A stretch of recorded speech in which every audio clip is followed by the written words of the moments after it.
ended 1952, January 1st, I went to theater, Busan. Shinhyop had Hamlet. And as I came out of that, I stopped at the bookstore, and there was a little pamphlet, small, about 4-page long, the guide to the study abroad in America. It's 101, so there must be a way of going to America there. It's some pamphlet. Until then, I thought you just can't go there. They're beyond anything. So I bought that, read it, and you have to have a, admission from the university in the U.S., and you have to supply financial support and all this stuff. So I went to, the university and got the document. When I was finally able to come to the United States, of course I had no money, but I was able to get a recommendation from Chung Yun Baksa, because my friend was friend of Chung Yun Baksa. So the day before I left Korea, he said, boy, at University of Michigan, okay, I have a good friend in Detroit, Harry Wang. He owned the flower shop, the J.L. Hudson Company. So I arrived at Detroit 9:30 at night. Next morning, 10 o'clock, I was working at J.L. Hudson Company pushing truck. It's the Christmas time. So I had worked overtime. I got good pay. I had no money. I had my tuition was $275. I had no money. I had maybe $20 in my pocket. But enough money during that time, I was able to pay the tuition. And I was invited to the Mr. Wang's house for Thanksgiving, 1953. And there I met a friend called Alec Barr. He was architect. The next summer, he introduced me to the Smithsonian Grill with architect combines, largest, and I got the job. And first job I got, they were designing a fountain for the General Tech Center. The one in behind has a fountain shooting at 20-degree angles and circles. They didn't know how to figure out the smallest circle they could do that. So I figured that out and showed to him. And he said, first day that you work overtime. And the friend who introduced me to, he came, let's go home at 5 o'clock. He said, I got to work overtime. How do you get that? You can't get overtime. But I had to work overtime. I kept on doing that. And I was making $3,000-$4,000 summertime to last the whole year. I had the first daughter born 1955 September. And I had no idea. I thought, go to university hospital would save money because I was a student, they would give discount. And no such thing. They were most expensive. Then baby had a little, ear infection. So she had to stay 3-4 more days. They asked me if your wife should stay with the, child. So yes. So my bill asked $450 at that time. I had no money. Then he said, when are you going to pay? I thought, if I don't promise them, I thought they will not release my wife and daughter. I said, it was September, late September. I said, Christmas, because that came out. So as soon as it came out, I went around and tried to get the job, and nobody hired a student, So I went back to General Motors again. I said, look, I need a job. I explained this difficulty. He said, sound like me. I was like that a couple of years ago. He gave me a job, good job, inspector job.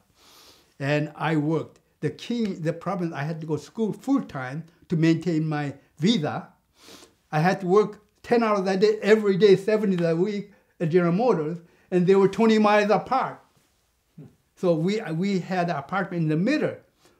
So it was, I couldn't sleep more than 2.5 hours. She would kick me in the bed, get out of bed in the morning so I can go to school or go to work. And yet it was no suffering, because all I can think of, North Korea, I was running for my life. When you think that this is nothing. See, it's so easy, because I work, I sleep less, but then I make money. So it was all relative things. I never thought I was in very difficult time because I always compared myself to the North Korean situation. I was always happy. One day, he said, 6 months later, he said, this is your last day. Friday, 3 o'clock. Now what do we do? What can I tell my wife? I can't tell her, I got fired. It won't help me. So I have to find some job before the next payday. And I was sick. 4:30, telephone rang. They were trying to make sugar packaging machine. They spent millions of dollars, 12 years. And I came, said, you look smart. Study about this, not more than 2 weeks. So I started 2 weeks and came up with 8 improvement. And I showed it and they liked it. So they gave me the $50,000, 6 months. And I was very close to doing it, and the whole company went out of business. See, so I went to another company, Argos Camera Company, worked there for maybe about a year or so, and I came up, fantastic idea how to improve that sugar machine. So I revised that and made a sugar packaging machine and made it successful.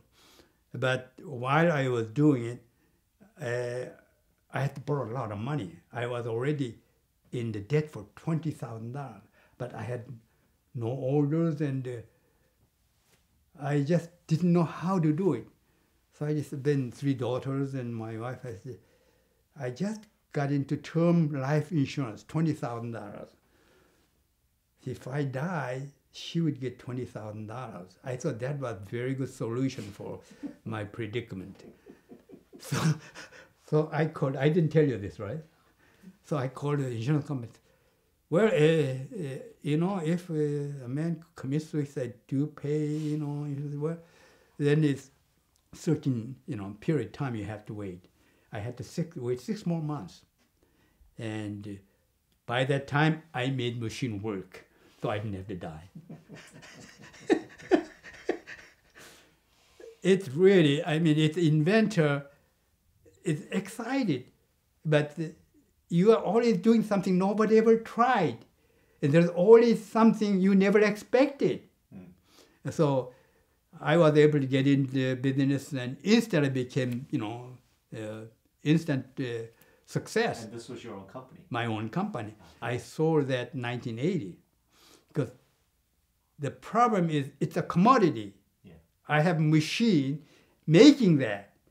But I'm an inventor. I want to invent the product I have patent on. Right. So I can sell anybody, China, Russia, anybody had to buy mine and my price.